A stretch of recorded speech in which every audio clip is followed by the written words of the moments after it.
Fala, peixinhos de toda a internet, sejam bem-vindos a mais um HQ. Eu sou o Sérgio e hoje falaremos sobre Belladonna, HQ escrita pela Ana Recalde com arte do Denis Mello. Bom, aqui no canal já tem uma entrevista que eu fiz com a Ana na PocCon, em que ela fala um pouquinho mais sobre os detalhes da criação e do mundo de Belladonna e também sobre o trabalho dela em Gibi de Menininha, a HQ que acabou de ganhar o prêmio Angelo Agostini de melhor lançamento do ano. Belladonna conta a história de uma garota, a Samantha, na sua jornada até a vida adulta. Ela é atormentada por pesadelos terríveis e a HQ vai mostrando como que ela vai lidando com essas questões ao longo da sua vida. Na Rio Comic Comic de 2014, o Cadu Simões, do site Petisco, convidou a Ana para escrever uma webcomic para o site. Então ela foi e falou com o Denis, que estava ali na Rio Comic Con também, e aí falou que queria fazer uma HQ, não sabia ainda sobre o que, mas provavelmente seria de terror. Foi aí que iniciou-se o processo de Belladonna. É muito legal ver que a Ana é uma grande fã do gênero de terror, né? Então tem muitas referências na HQ. O que é legal, né? Eu acho que o ponto alto dessa HQ é que ela não para nas referências, né? Ela ainda vai além, ela ainda desenvolve bem essa história a partir dessas referenciazinhas que ela vai colocando. Em muitos momentos me lembra bastante Sandman, né? Muito legal mesmo o que ela constrói aqui. É óbvio que ela é leitora de Sandman, fã do Neil Gaiman também, só que ela traz uma outra ideia, né? Um outro olhar sobre o sonhar. O sonhar que ela constrói é completamente diferente do Neil Gaiman, né? Na verdade, esse mundo dos pesadelos que a Samantha visita é realmente essa paisagem obscura que ambienta e é o lar dos nossos piores pesadelos, né? Que nós visitamos todas as noites. Outra referência que a gente vê muito nos filmes de terror é o da criança atormentada, né? A criança que tem contato com espíritos ou com algum tipo de assombração, força maligna que a atormenta. Aqui a gente tem isso também, mas o que é legal é que não para ali. A gente vê a Samantha crescendo e como ela vai lidando ao longo da sua vida com esse tipo de situação, né? Com essas coisas que estão acontecendo com ela. Segundo a Ana, Belladonna é a história de uma menina se tornando mulher, com todos os medos e perigos que isso acarreta.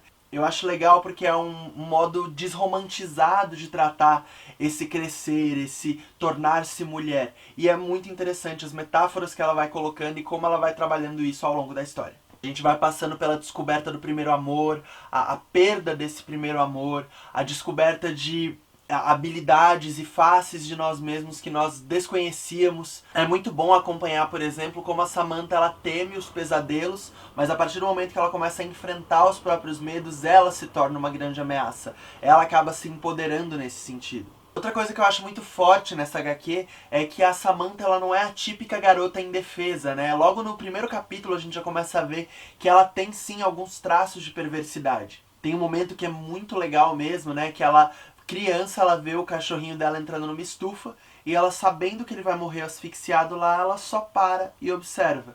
E é graficamente muito bem trabalhado, né? A narrativa é muito bem trabalhada, a narrativa visual, porque você vai vendo através do movimento do sol e da sombra da estufa a passagem de tempo. E é muito legal ver que essa garota, que é a nossa protagonista, ela tem uma moral questionável. E é muito rico ter uma protagonista assim, ela é bem complexa e eu acho que isso potencializa muito a narrativa, né? E o modo como a gente acompanha a jornada dessa garota. Vamos então para o nosso gráfico de riscos, iniciando pelo risco de paralisia. O risco de você ficar paralisado numa mesma página por horas observando uma arte incrível e vai um redondíssimo 10 de 10. A arte do Denis é sem dúvida um dos pontos altos dessa HQ. É realmente muito incrível o que ele constrói aqui. Ele cria uma dualidade muito interessante entre o mundo desperto e o sonhar, né, o mundo dos pesadelos, em que o mundo desperto ele tem requadros bem definidos, ele tem cores, enquanto o mundo dos pesadelos não tem requadro nenhum, é tudo meio misturado, é tudo em tons de roxo, né, então você não tem uma variedade de cores. Então fica muito evidente para o leitor quais momentos e quais elementos pertencem ao mundo dos pesadelos e quais pertencem ao mundo desperto. O modo como ele desenha essas sequências me lembrou muito, por exemplo, artistas como David Lynch, né, que trabalha a questão dos sonhos, né, do subconsciente no audiovisual, no cinema. E aqui ele também cria essa confusão do subconsciente, né, essa coisa que não é muito lógica. Então tudo é meio indefinido, meio confuso. E eu achei isso muito legal. Em muitos momentos eu realmente fiquei perdido, assim, eu não conseguia entender direito o que estava acontecendo, e eu achei isso incrível. Eu acho que, já que a gente está trabalhando essa questão, a gente está trabalhando o sonhar, não dá para encontrar muitas vezes a lógica, né? Então eu achava realmente muito fascinante quando eu ficava um tempão tentando achar uma lógica naquilo ali e eu não conseguia. E aí isso é muito bom, eu acho rico para narrativa também. É legal que algumas coisas não fiquem tão transparentes, porque isso reflete muito o modo como a nossa mente funciona nos sonhos. E assim, é completamente impossível não paralisar analisando cada detalhe dessa arte incrível que ele faz. Próximo risco é o risco de contrato eterno, o risco de você ter que ler uma infinidade de HQs para completar essa história, e vai uma nota 5 de 10. É uma HQ bem rápida de ler, a leitura é bem fluida e, por enquanto, não temos nenhuma sequência de Belladonna em vista, infelizmente. A história tem um início, um meio e um fim, né? Uma narrativa que se cumpre, então não há realmente uma infinidade de coisas ainda para lermos a respeito de Belladonna, a não ser o que falarei a seguir.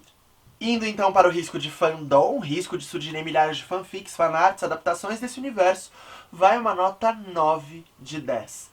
Segundo a Ana, de tudo que ela escreveu sobre esse mundo dos pesadelos, sobre esse universo de Belladonna, apenas 30% tá na HQ. Então ainda tem muito para ser explorado naquilo lá, né? É muito legal, dá ainda para pirar muito em histórias, em redesenhos de personagens, em possíveis outros personagens que surgiriam. E não é à toa que surgiu um RPG nesse universo. Sim, em parceria com o Jorge Valpassos, eles criaram Pesadelos Terríveis, que é um RPG que é ambientado nesse mundo fascinante de Belladonna. Eu tô louco pra poder jogar nesse cenário e a gente tá quase viabilizando um especial de 20 natural que vai ser nessa plataforma de RPG. Tô muito ansioso. Seguimos então para o risco de esmagamento, o risco da realidade representada aqui te esmagar profundamente. Vai uma nota 7 de 10. Não é uma HQ muito esmagadora. Ela apresenta algumas metáforas sobre o crescimento, sobre o ser mulher, mas eu sinto que essas questões elas não ficam no primeiro plano, né? Existe uma narrativa ainda de terror que é a chave disso. Então não é algo que te esmaga tanto, mas que realmente te instiga e vai te levando pela narrativa dessa garota. Ou seja, a gente vai passando por todas essas questões, mas elas acabam não sendo o enfoque da HQ.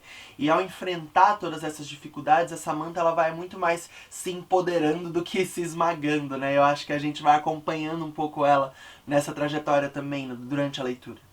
Próximo risco é o risco de explosão, o risco da sua cabeça explodir em milhares de pedacinhos incandescentes. E vai uma nota 8 de 10.